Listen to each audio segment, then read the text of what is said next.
Hello guys, কেমন আছো তোমরা সবাই? আশা করি সবাই ভালো আছো এবং আল্লাহর রহমতে আমিও আগের থেকে অনেকটা সুস্থ আছি। তোমরা তো জানোই আমার কি হয়েছে।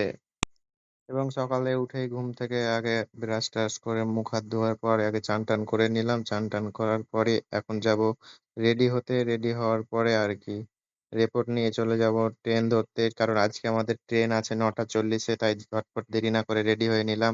এই যে আমার জামাকাপড় পরা রেডি হয়ে গেছে।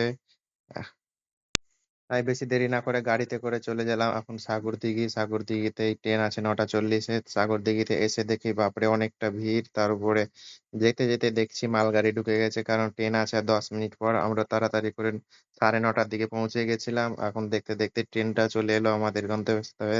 এখন যাবো ট্রেনে করে। দেখো গাইস কতটা ভিড় সাগরদিঘিতে। লোকাল ট্রেন হলেও বা কি এখন এটা অনেকটাই ভিড় হচ্ছে। দেখতে, দেখতে ট্রেনটাও ছেড়ে দিল। এখন লোহাপুর। লোহাপুর যাওয়ার পরেই ওখান থেকে যাবো নগড়া। নগড়া যাওয়ার পরেই যাবো দিদির বাড়ি। কারণ দিদির বাড়ি থেকে যাবো ডাক্তার দেখাতে।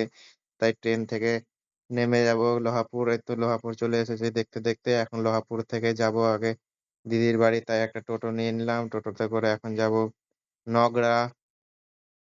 আর দিদির বাড়িতে কি, কি খাওয়া-দাওয়া করলাম ১ম এই তো তোমাদেরকে দেখিয়ে দিয়েছি গাইস। তাই অনেকটা টায়ার্ড লাগছিল। এটা কোন মোড় তোমরা কে, কে জানো কমেন্টে জানায়ও।